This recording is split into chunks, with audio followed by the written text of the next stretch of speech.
Hello and welcome everyone. I'm Jasper and this is the PBandJ Cast, where we explore careers, ideas and unique stories. I'm super thankful for you investing time to help broaden your perspective and joining me in the journey as we appreciate the process of finding and adding value in work. Today, I'm very, very excited and very grateful to have Roland with me. And Roland is someone I just met at a Christmas and very early Christmas dinner. And yeah, it was really cool to just hear what he does, how he thinks, being that he's been in the industry for quite a while as well. He's been able to see how the industry has changed, including a few things that surprised me, including ethics in the financial industry. And I'm sure that he'll have a lot of things that he can share that we would not otherwise know. So hi, Roland, welcome. Yeah, Jasper, thank you very much for having me on your show, and very excited to be part of this program. So look forward to having a nice little chat with you. Thanks, mate. All right. So what is your role exactly? Is it called financial advisor, wealth manager? What is it? Yeah. So look, so I'm a financial planner. Financial planner. So people often ask, what is the difference between a financial advisor and a financial planner? Mm-hmm. And I say the best way I would probably explain it is a financial advisor is anyone who provides advice in relation to finance. So an accountant, for example, provides financial advice on tax. Right? A stockbroker provides financial advice on shares. A mortgage broker on mortgages. So a financial planner is a form of financial advice. And maybe the way I would explain a financial planner would be, if I go back a few years to when I was, say, in my early 20s, I was in a position where, I wanted to set myself up for life, basically. Right? So I wanted to make sure I make the right decisions and make the, so I went to see my accountant because that was the only advisor I knew. And I said to him, look, what do I need to do to set myself up? Do I buy a house? Do I start investing my money into certain places? And so he said to me, what you need to do, Roland, is you need to go and see a financial. He can answer those questions. So that's what we basically do. So we look at the bigger picture and we basically show people how they can set themselves up to achieve their goals. Okay. All righty. Oh, what is a good question to ask you? What's a good question? Oh, look. I guess I can expand a bit more, if you like, on what we do in terms of financial planning, because financial planning itself is a very broad, has a very broad spectrum. So basically, for example, you get financial advisors who focus on, say, retirement planning. Right? So that those advisors will only deal with people in their, say, 50s or late 50s who are looking to set themselves up for retirement. Right? You also get certain financial advisors who only, for example, focus on insurance, or who just focus on investment. So the way I do financial planning is probably a bit different, in that I try and look at someone's whole financial picture, but not just their financial picture, also probably their life as well. So we like to, if you like, fuse the person's finance with the person's life together, because the two, whether we like it or not, do go hand in hand. So for example, when I talk to certain people, so a person may come in with an initial goal of retiring comfortably. But when I then drill down and start asking certain questions, like, for example, what's important about money to you? Invariably, that we start to talk about their values, right? The things that they find truly important. So for example, someone might say, well, look, someone might be successful at life, right? Sorry, in their jobs, but they may find that they're not spending enough time with their kids. Right? So I find that's very common with many professionals. So they say to me, look, I'd love to do things like the school drop-offs, school pickups. I'd love to watch my kids play basketball, maybe tuck them into bed, for example, help them with their homework. So essentially, I'd like to have more of an impact on them, so I can shape them to become the types of people that I would like them to become. So so financial planning, when we start looking at a person as a whole, it's not just about numbers. It's not just about dollars and cents. It's about actually making a real difference to our clients' lives, both now and in the long term. Also, if somebody spends too much time putting money away for retirement, too much time working for that, then obviously it's going to impact on probably their relationships, maybe with the people they love.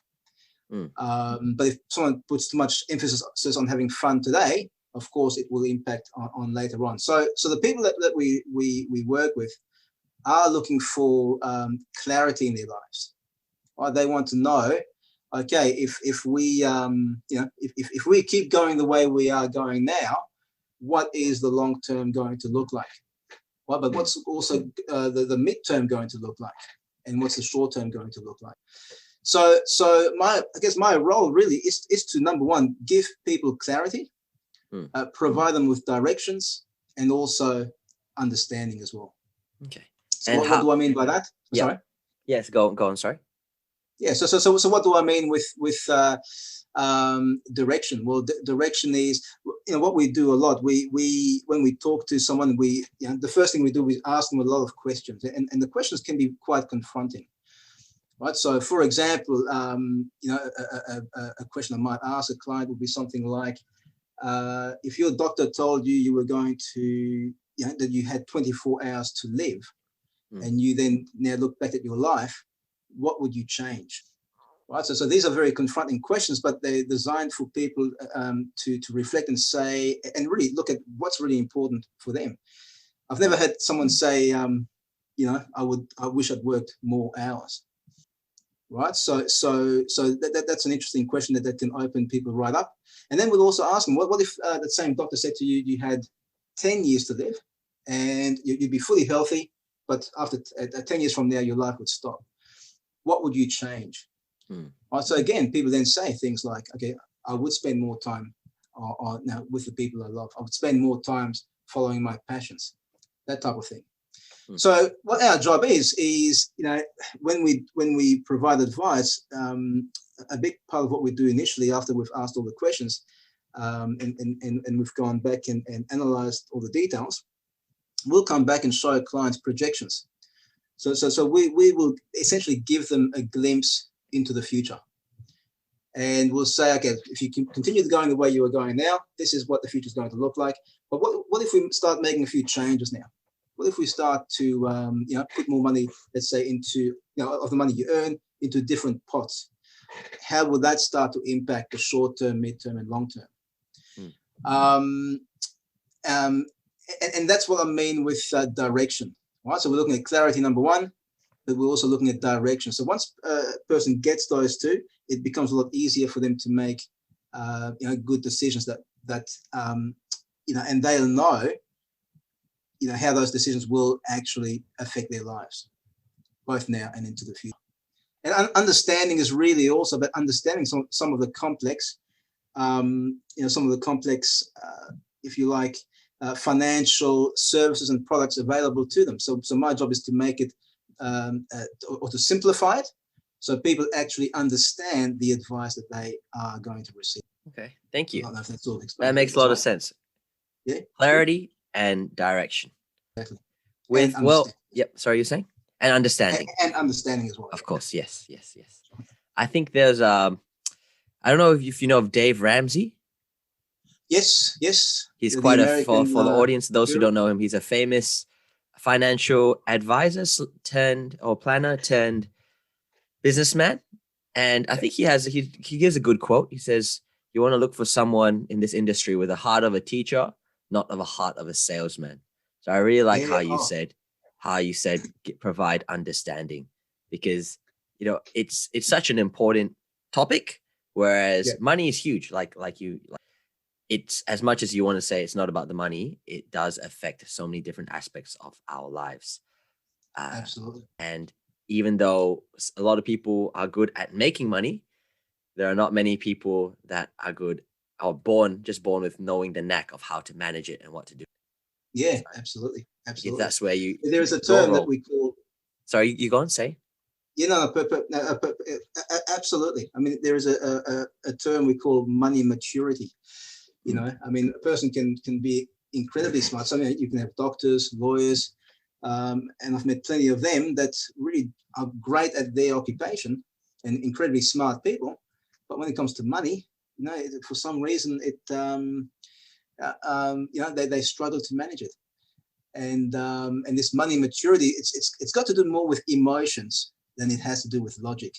So Dave Ramsey as well, I think he says something like money is 20% head knowledge and 80% action, which is so true. I mean, it's because there is a lot, people make a lot of irrational decisions around money.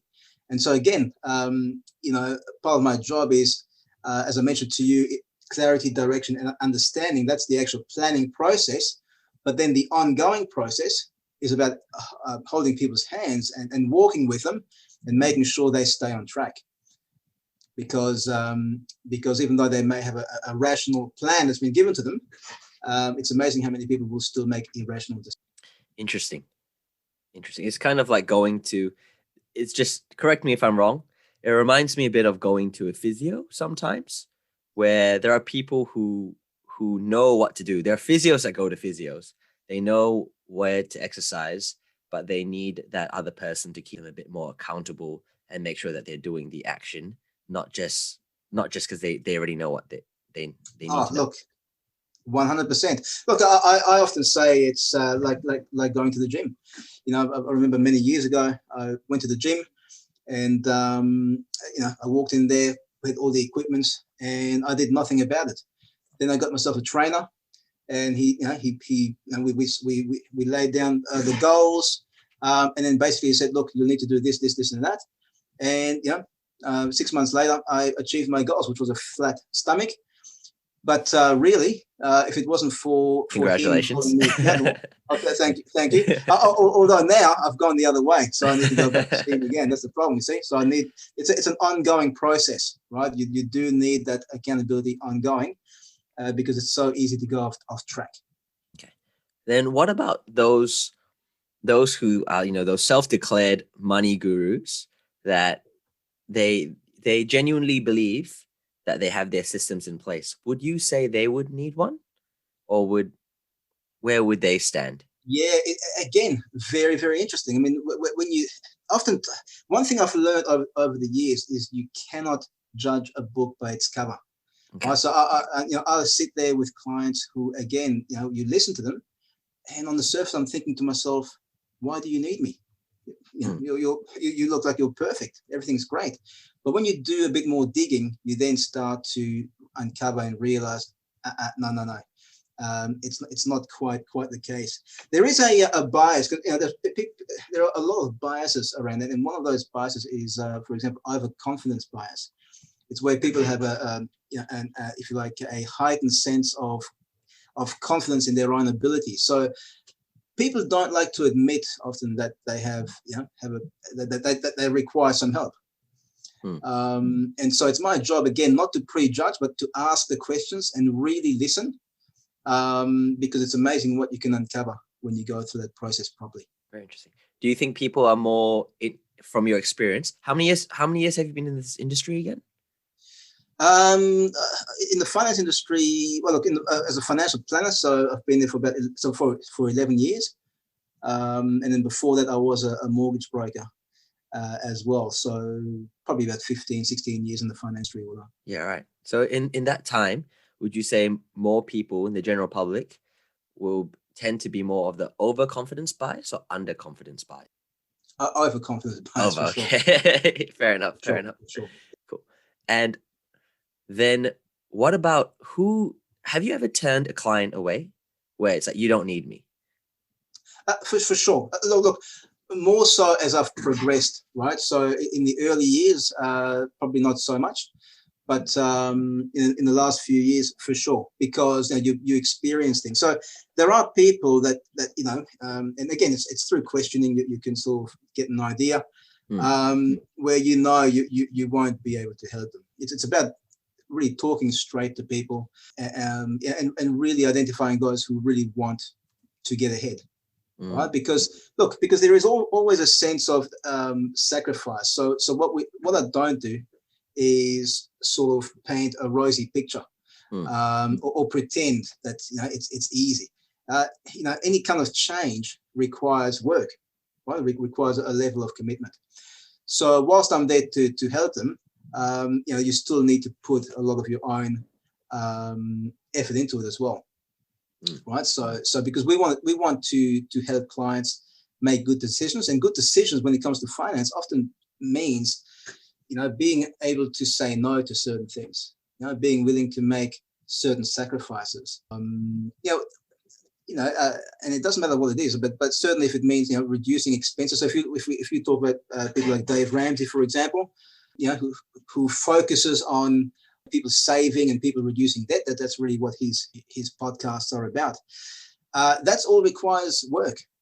So and that's again why I see myself as not just a numbers man, but also a coach at the same time as well.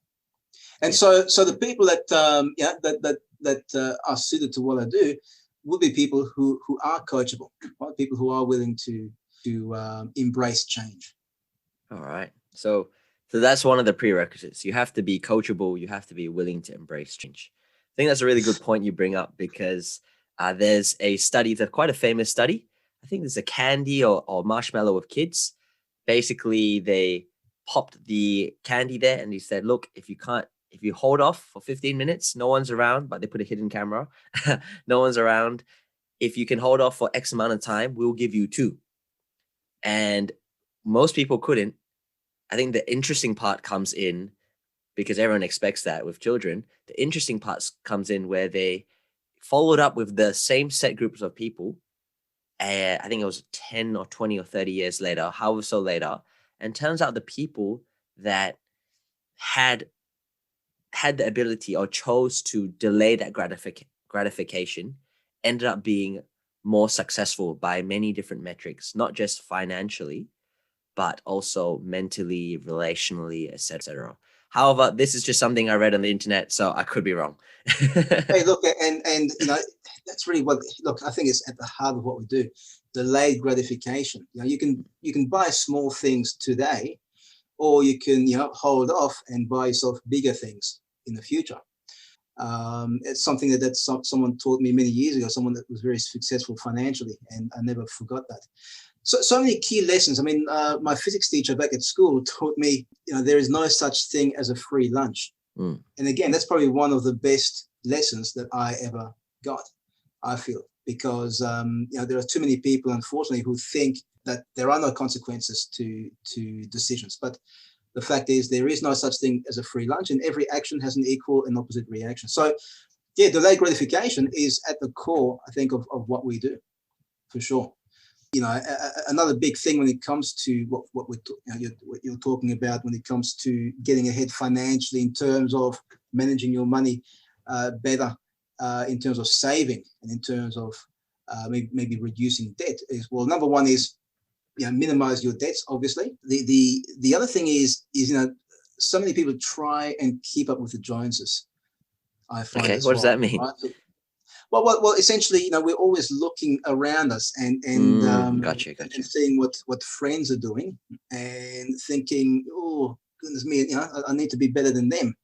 And so, that's probably the reason why so many people get themselves into debt. So rather than delaying the gratification and saying, look, I'm going to save up for this thing so I don't have this debt, I want it right now, right? So I can essentially be seen to be as successful as my neighbor.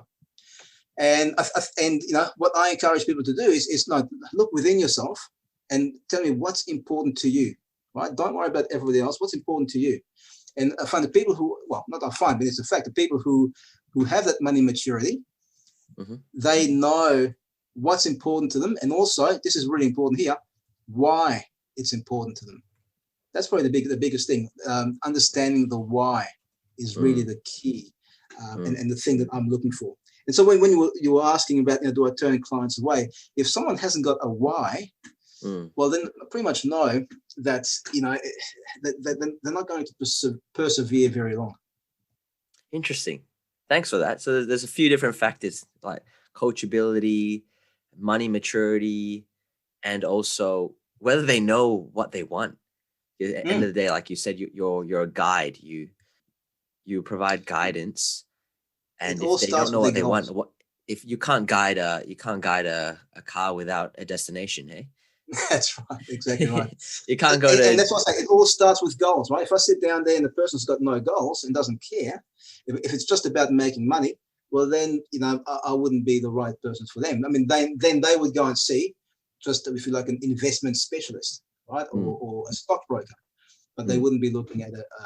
mm. So yeah, Thanks. absolutely. What you need to know what you want, because then we can then devise a roadmap for you. But if you don't know where you want to go, how can I create a map for Fair you? enough. Hey, thanks for that honesty as well, because I'm sure there are many people that want to just sell themselves and pop some snake oil saying, I accept everyone and anyone, um, but it's not actually beneficial to them. Right. Look, And look, you have to be honest with yourself, right? And that's what I often say to people: always be honest with yourself. That's mm, really the starting point. If you want to make changes in your life, if you want to enjoy a stress-free life, financial freedom. I mean, the big thing that I offer clients again is really financial freedom. And when I say financial freedom, I'm not just talking about being able to buy the things you want to buy or to afford the things that you want to do. I'm actually talking about also things like the time freedom, right? Creating the time that will allow you to spend the time with the people that you love, right? mm, Because no point working 100 hours a week when you can't do that. So that's why we want to put the right investments in place and structures in place and get you to a point where you will be able to, for example, work less, and then we will hold you accountable. So once you get to that position, we'll make sure that that you do now spend the time with the kids, that you do follow through on what you said you wanted to do. Because when you go back, when we get down the road in a few years' time, and you look back at it, you'll be able to see that wow, this is what I've accomplished in life. So no regrets. A life with no regrets is what I'm aiming for. no, I think yeah, I think you're right. That's definitely something that's been kicking off, such as with the fire movement, with the how Scott Pape. I think he was also a very famous financial advisor turned author that wrote The Barefoot Investor. There's Mhm. there's many more people I think nowadays, to use that term, that really learn to value time, freedom, financial Yeah. independence instead of just the dollar salary. Because Oh, for we sure. were so fortunate now, in 20, even though COVID and all those things are going on, we many people in the Western, especially in the Western cultures, are very fortunate that in 2 generations ago it was, oh no, will my child survive till 5 years old? But now it's, oh, look at this, we have so many things that almost at our fingertips. How then can we actually enjoy it? Exactly. No, it is interesting. With things like technology has promised so much. It's promised that we will actually end up working less, but one of the findings, people are working more, right? Mm, So it's obviously that's not the answer. I think the answer comes from within. It's about first of all understanding your why. Why is it hmm important for you to, why do you want to be in a position where the mortgage is paid off, for example? mm, And then you start to drill down. Well, it's because I'll have more time because I won't have to work to pay off the mortgage. I'll have more time to spend with my family. Why is that important to you? Well, because my kids, and I hardly ever see them at the moment. Why is it important for you to see your kids? Well, because they've grown up and they've already missed so much. And I don't want to get to a point where they grow up and didn't really get to know their father. Okay, so what would it mean to you if so that's the type of questioning that we do. We keep on drilling mm. down to establish someone's whys. Yeah, right. Thanks. Thank you for that. I feel like I've just got like a very genuine insight, as your job entails a lot of conversation. Yes, Yeah. it is. The job's about the financial planning. A lot of people think it's about figures, it's about Mm, numbers, but it's not. I mean, yes, numbers are involved, but a financial planner needs to be a people person. It's about people, ultimately, right? And that's very important. So if someone out there is a people person, they want to make a difference in people's lives, then financial planning is a fabulous option for them. And I think that's a very good transition to a question. Why are you a financial? Good question, that as well. I think I mentioned to you, so I started off as a mortgage broker initially, right? So in the financial industry. And what was happening is I was organizing mortgages for clients. But what would happen is I would go and see, so we would refinance people's lines because maybe they wanted to free up some extra money to be able to do more things. But when I went to see them back, let's say 2 or 3 years later, I found that they were actually in the same position or worse off than before we actually did the refinance. And so I realized that, again, what I was doing as a mortgage broker wasn't actually making a difference, to my clients. And so I started doing a bit of studies in terms, for the financial planning, but I didn't really, know. Well, yeah, I did the studies, but I hadn't really set a date in terms of when I wanted to start as a financial planner.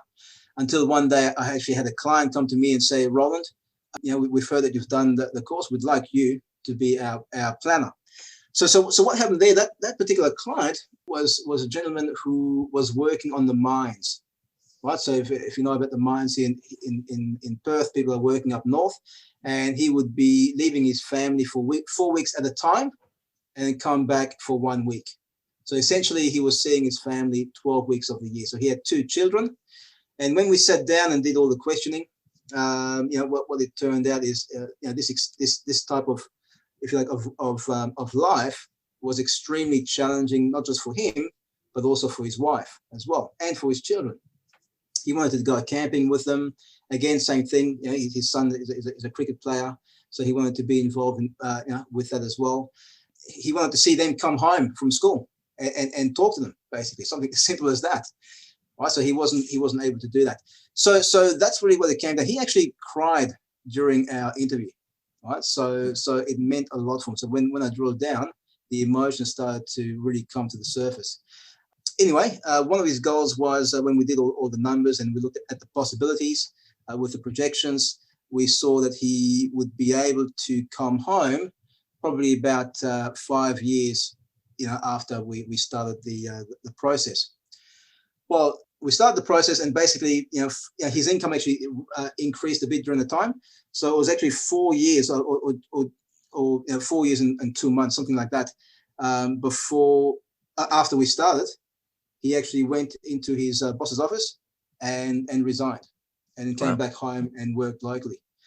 So that was my first client and my first success story as well. So here was a guy who, the mortgage was paid off, that investment property.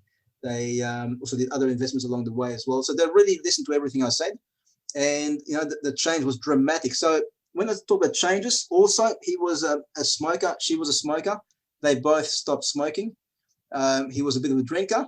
He stopped drinking as well. So he joined the gym. He became fit as well, because by sorting out his finances and his financial life, it wasn't just again about numbers. It was about health as well, right? So and the happiness. So he felt. They both felt happier. And as a result, they started to take care not just of their finances, but of themselves as well. And so when you say, why am I doing what I do? That's why I'm doing what I do. Well, because I want that type of impact on my. And do you feel like there's another role in which you can do this, or do you feel like this is one of the best ways and hence why you choose it? You mean in terms of professionally? Personally, Yeah. how? Look, for sure. I think, look, as I said, no, I think financial planning is ideal. I don't know too many professions. I mean, of course, as a doctor, you can make a huge difference in people's lives, of course. But the financial advisor, I think equally as much. I think money can be a tool that can actually provide people with a sense of freedom and security, but it can also be a tool that can provide people with a great deal of misery as well. All right, so money is an important aspect of our lives, and it's about, if you like, freeing people and making sure people are no longer slaves to money. So if you look at that example of that particular client who was working away, well, he was a slave to money. he had to go and work away for 4 weeks at a time, and only come back for 1 week and then go off for 4 weeks to get, as well, just to pay his bills.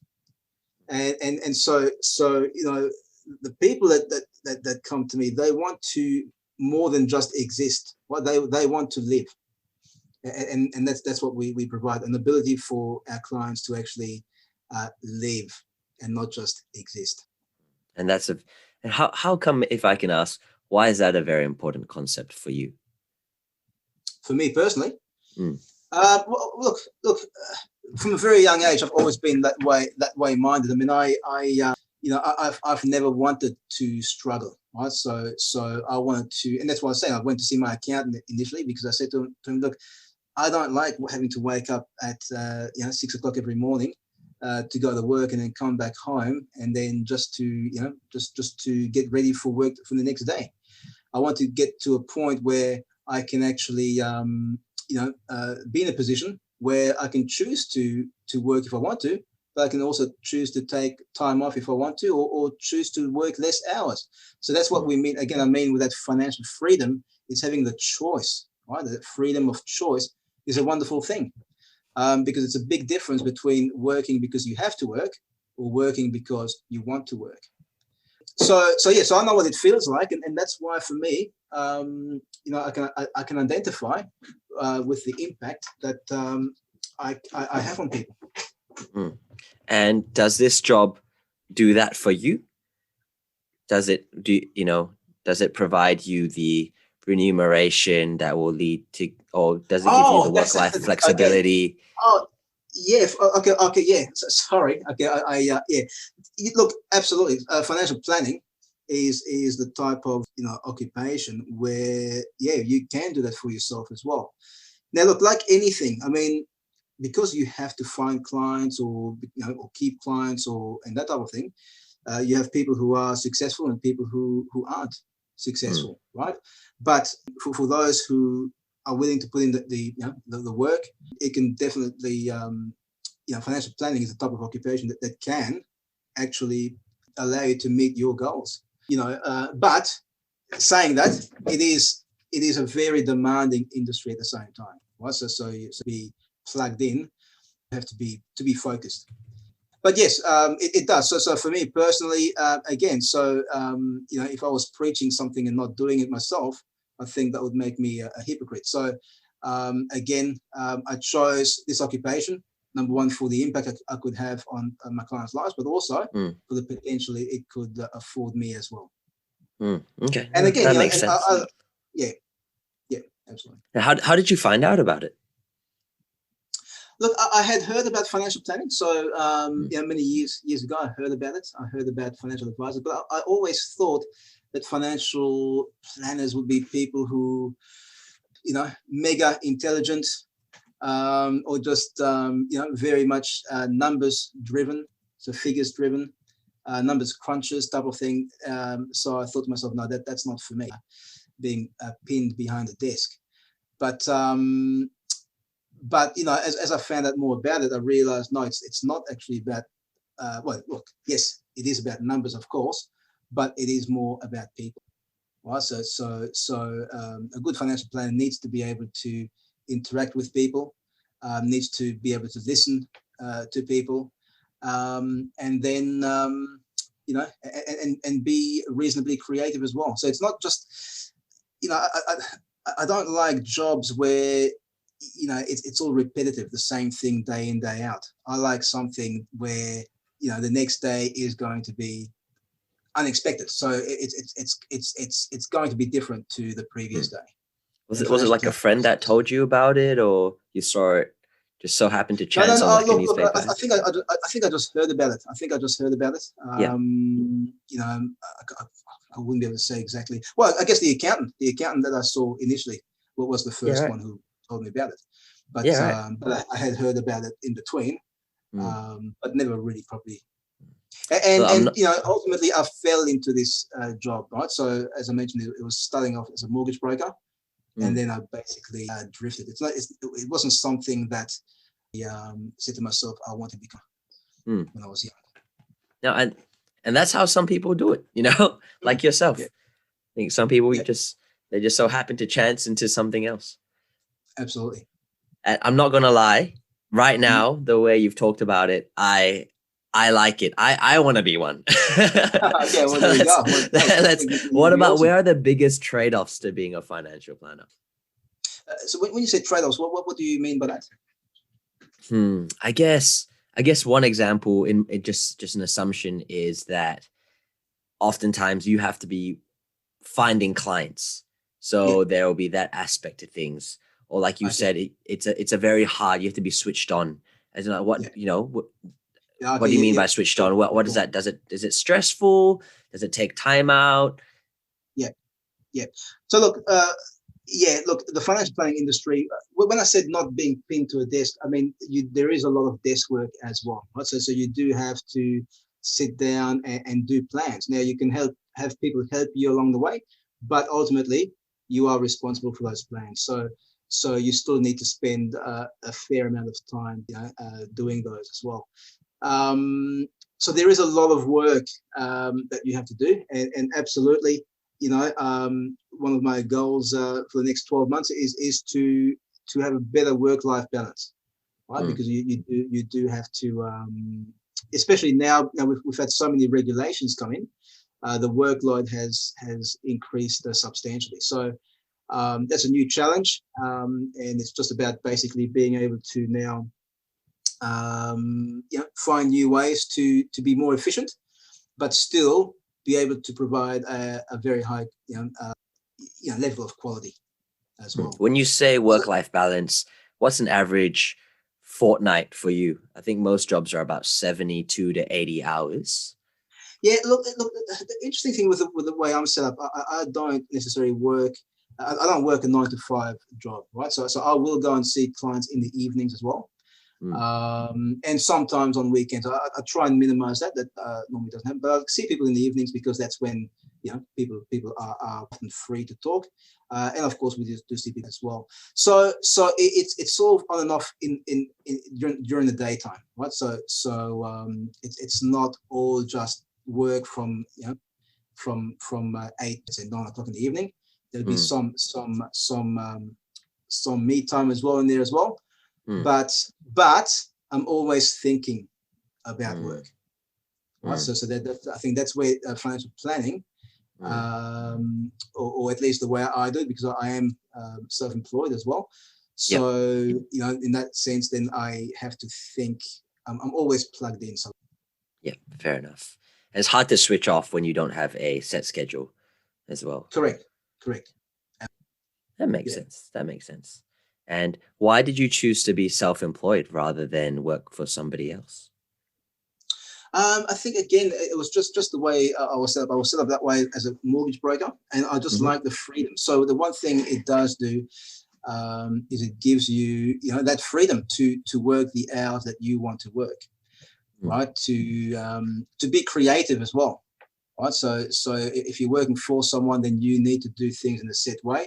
I mean, we still have certain ways that we have to do things because of the regulations, but being self-employed, you do have a bit more leeway, so a bit more creativity. I think I'm a reasonably creative person, and I mm. definitely cherish that of the work. So I'm not very good when it comes to doing repetitive things. Um, so yeah, I think being self-employed gives you that ability to express yourself more Okay. creatively. And with that comes its own trade-offs, right? Like responsibility and all that. Absolutely, and that's the big thing, right? Yep. Yeah, everything's on you. So that's what I'm saying. With when you do a plan, I can't just create systems and have other people do these things for me. I've got to be involved in it as well, because at the end of the day, I'm the one responsible for it. So that is a big trade-off. So I guess, yeah, the reality is, yes, it's a very rewarding job emotionally. It can be very rewarding financially as well. But at the same time, there's no such thing as a free lunch, right? Yep. Yep. And with that point, what would be the most, the biggest pain points in your career thus far, or most challenging experiences that come to mind? Look again. It would be that compliance, right? So in terms of because that's always changing. I mean, we had a Royal Commission here, about 18 months or 2 years ago, and that really then shook up the industry in a big way. So that is it's a pain point for every advisor. Now, look, it's a good thing. I think it's needed, and it's forcing all advisors to become a lot better at what they do. But it does mean that the workload has increased dramatically. So that is a pain point, because we do want that work-life balance. We can work through all of this these compliance properly. I think it will definitely be a much better industry for both the advisors, but especially the clients. One of the great things about these new changes is we have to put our clients' best interest first.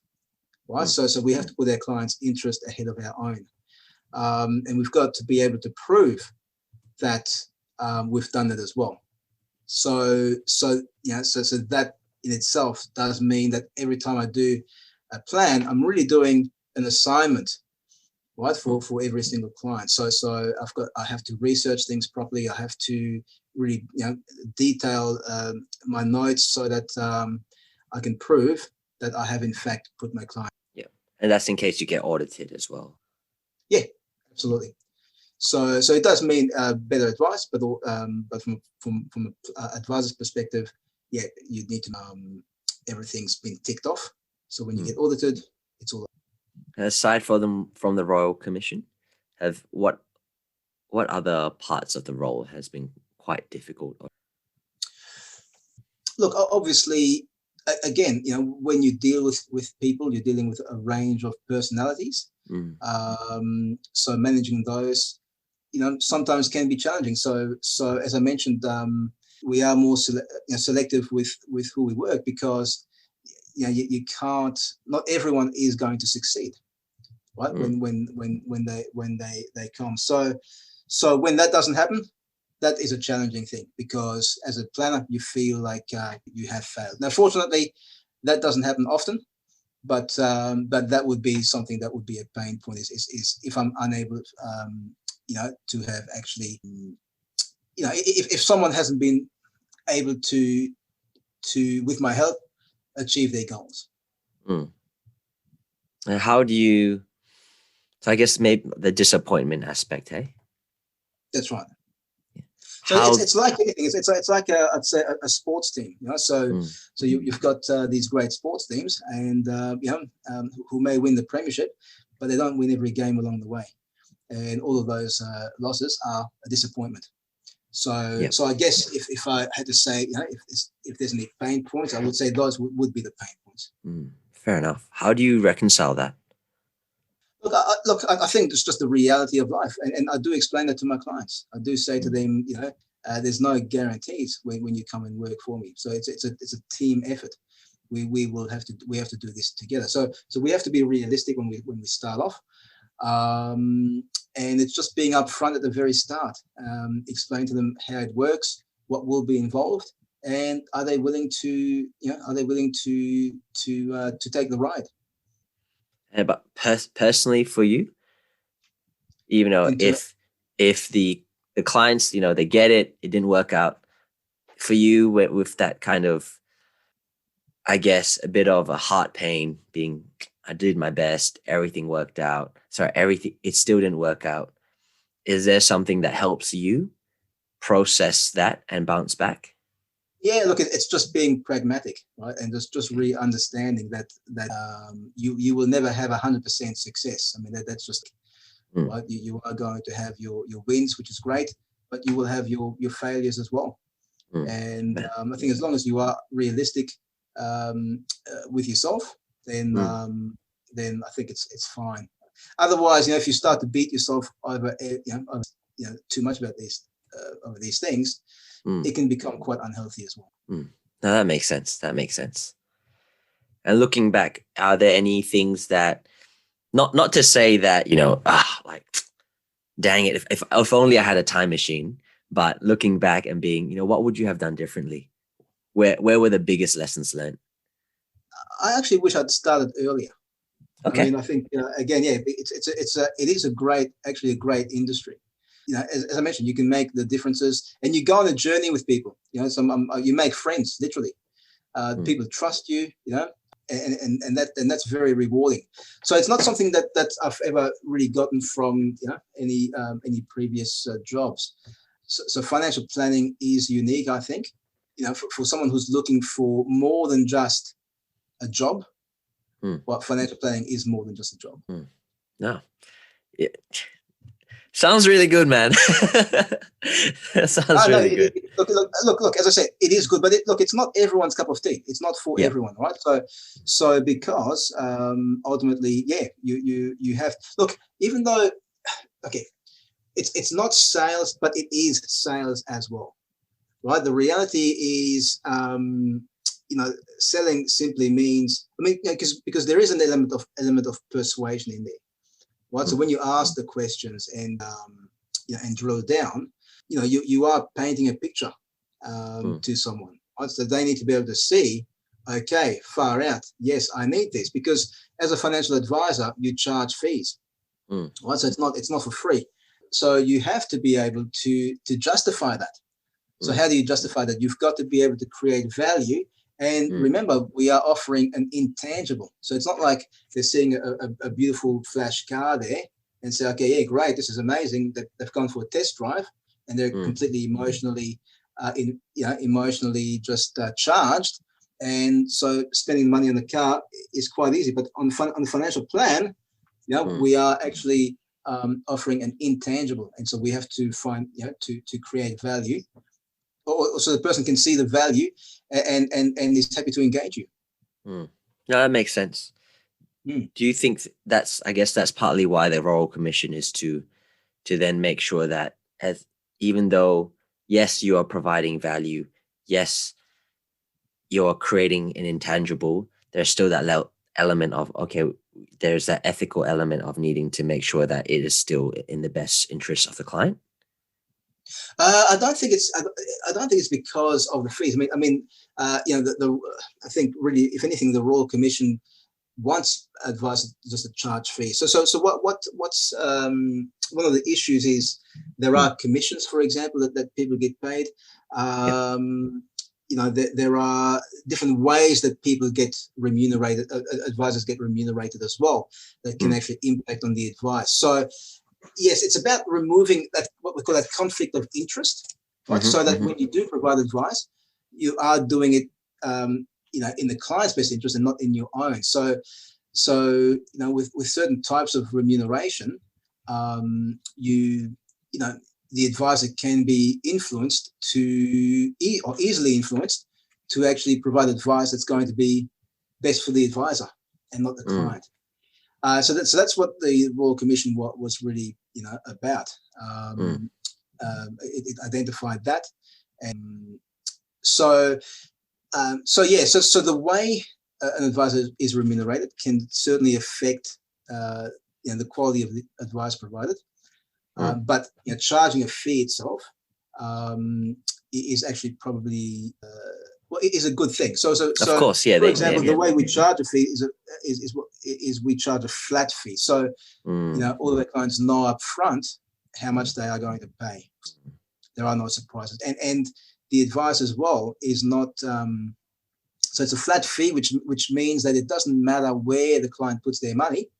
I still get paid in the same way. So I get paid for the advice as opposed for them putting their money into a particular investment vehicle. Now that's really good, especially how it shows that you have thought about this and you do it in such a way that, as much as we want to look out for people, you have to you yourself put yourself in a position that reduces and removes that COI element as well. Yeah, no, good absolutely. on you. Cool. Where do you think the industry will be, or how will it change the most in the next 5 to 10 years? Especially I think the main changes are happening right now. A huge amount of advisors are or have already left the industry because of all these changes, right? So as I mentioned, the workload has increased dramatically.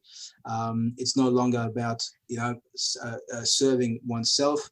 It's about serving the client now. And so and also, charging fees. A lot of advisors didn't charge fees because they relied on just the commissions that they were receiving. So again, there's a whole shift and a whole transformation right now happening in the way the industry is. But 5 years from now, industry will be, a great industry. We will be seen as professionals. So when someone goes and sees a financial planner, they will have full confidence that they will be looked after, because you have to be able to now demonstrate that you are competent, demonstrate that you are honest, trustworthy, that you've got that you are putting your clients' needs ahead of your own. That all has to be demonstrated. So 5 years from now, I think that philosophy will be very well entrenched in our industry, and I think it's only onwards and upwards. Awesome. So you see that massive cultural shift. Absolutely. Yeah, 100%. So look, I think yes, I think people will see the industry. So even people coming out of uni, or to get into the financial planning industry now, for example, this is something that's just changed. You need to have a degree, and it has to be a relevant degree. So you can't just be if you're a scientist, well, that won't qualify you to become a financial planner. You need to do specific financial planning degrees to come into the industry. So, in the past, you didn't need a degree. You just did a diploma, a 3-day diploma course, basically. Yeah, right. And that gave you your certificate to become a financial planner. So those days are gone as well. So, it's a huge shift. There's a big barrier or entry barrier into the industry now. I guess that's one of the good things. Is that trade-off with the barrier of entry. The higher the barrier of entry, obviously it's harder, more regulation, but at the same time, there's a higher, now that there's a higher standard, there's more hoops to go through. You have more faith and more confidence in that person's competency as well. Correct. Yeah. Correct. What the regulators are looking to do is to instill that faith and confidence, to give the customer that or arm the customer with them. Okay, cool. That's cool. And so how long would the course be? Now, I would say, look, I don't know the details, but it would be a normal degree. So let's say so it's a bachelor, so 3-year bachelor. Absolutely, it's a proper degrees that you have to do, and then when you come into the industry, you have to do a whole year of working with the practice. Yep. Oh wow! So there's a practical element now as well. That's right. Dang, exactly. There goes my dreams. Okay, if somebody really wants, again, you can see the person that's going to become a planner needs to want to become a planner. Yes, that's another good thing. Yep. It's it reminds me a bit of medicine, hey? You don't want anyone just getting into med. You want somebody that's really, really really passionate about it as well. Absolutely. There you go. Absolutely. Cool. What, I know you've covered many things. How in your view, what is a unique insight that you have gained through this role that has helped you beyond the role? Look, a few things. I mean, one of the things, again, I think what we spoke about, it's realizing, it would be great to have people sit where I sit and to see what I see, because oftentimes you see people who you think are doing so well financially. So on the outside, they look like they're doing so well, but really, when you look at it from inside, you realize, hang on, these guys are really, are working so hard to maintain this facade type of thing, right? So I think if people saw that, people would realize, what's important in life, really, what is truly important. And then they would, I believe, start to prioritize and say, look, no, I want to spend time on those things that are truly important to me. And I don't want to really, I don't really care what people around me do, right? Because, so seeking personal happiness or at least that financial freedom or freedom is something that so many people seek. And that's something that that I've been able to appreciate doing what I do, being able to see that and not be sort of, if you like, in a way, deceived by thinking, that you need more stuff to be happy, right? Because I think that one thing, a lot of stuff can actually you unhappy, because if you have too many debts and that sort of thing, comes from. So people don't want to worry about money. Cool. Fair enough. And it's a good reminder for you as well. Yep. There you go. And what advice would you give to someone who's looking for an advisor? What's an acid test? Especially, that there's so many people out there that are very low with financial competency, but not only that, they can be easily manipulated or ripped off. Yeah, the first thing I would say is look for an advisor who cares. Right. So when you go and see, I don't think asking questions, too many questions. I don't know how. I mean, you want to ask questions, of course, but I don't know how effective that would be. I think if you want to do it the other way around, you want to see what sort of questions is the advisor asking me, right? Is he taking the time, or is she taking the time to really understand me, right? Are they really clearly explaining what they are going to do for me as well? How are they going to benefit me? And then you'll get a good sense of if is this the sort of person I want to work with. You really want to make sure that there is a connection there, basically. But I would say an advisor who cares, I would put that, as the number one thing. Thank you for that. Thank you. I think a lot of people probably will forget that. They'll think, oh, what's your track record? What's your numbers? I want to see your testimonials, which those are good things. Yeah. But then, if that connection isn't there, then go to someone else.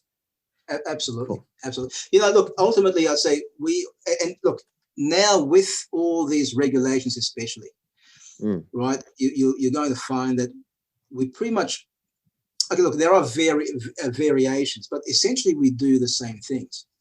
And we have to be competent. We have to be a certain type of advisor now, right? But the difference will come, is the advisor that you're receiving, has that got soul in it, or is it empty advice? Well, so you want something that is going to that when you have it, you're going to feel like you really, like the advisor really understood you and really hit the spot. And they can only really do that if they ask the questions and spend the time with you. Well, that's something very interesting. I didn't think of that myself. We're coming to the end. I'm just going to end up with a few quick fire questions. Can be one word, one sentence, but every answer under a minute or under 30 seconds. Okay.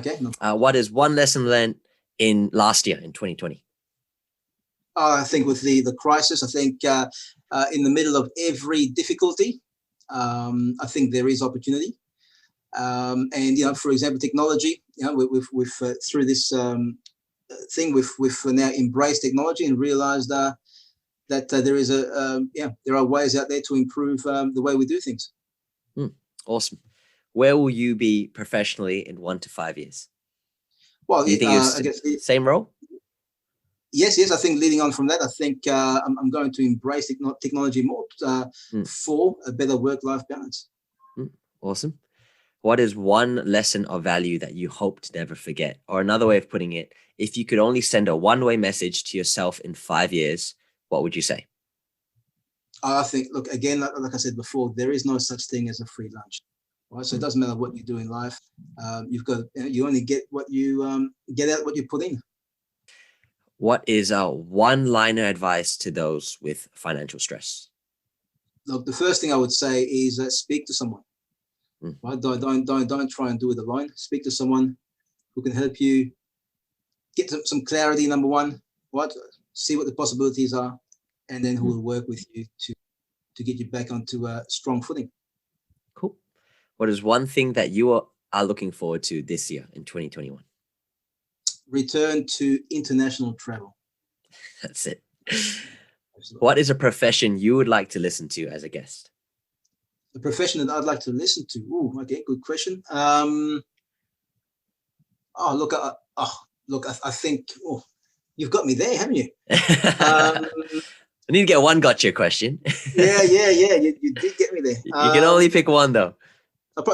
Again, probably medical professional. I think to get their insight into what they do, and yeah. Well, you'll be pleased to know we have interviewed a dermatologist, a consultant dermatologist, but any specific medical professional? Yeah, I think. Well, I think doctors. I think I do like to listen to what they go through. So yeah. Okay, cool. Anything else you would like to add that I haven't covered before the final question? Yeah, no. I think. Look. I think again, you've asked me a lot of challenging questions there, except for the last one where you got me. I say far out. I thought I was almost there, home and hose, but yeah. So. It's been interesting. I mean, this has made me think a little bit as well. So, no, it's good. I'm glad. Part of it is also not just for the guests, but hopefully, you got something out of this as well. Oh, for sure. No, it's last question. What is one thing you are grateful for in anything? It doesn't have to be limited to professionally. I would say Mark McGowan for keeping us safe. Okay. Fair enough. Absolutely. For whoever's listening, that's the state premier, and we're quite fortunate that we haven't really had a hard lockdown. That's right. Well, Zero thank you for how many months now? I think 6 months or longer, even that. So I'm not too sure. I think we had a case recently, but we haven't gone back to lockdown. Yes. Well, thank you so much, Roland. Really appreciate your insights, your advice, your perspective. I've genuinely learned a lot, and I'm glad. Thank you for coming on. Yeah, no problem. I will pop in your website if anyone wants to contact you, whether that be professionally or as a client or whatnot. No problem. It's much appreciated. That's great. So yeah. Thank you, Jasper. Thanks, Roland. Very nice. Thank you very much. No, thank you. Thanks for tuning in. If you liked it, please do share it. I would love to hear your feedback, ideas, and guest requests. Also, reach out if you'd like to share your own journey. You can contact me directly at thepbandjcast@gmail.com, also in the description below. Catch you next time.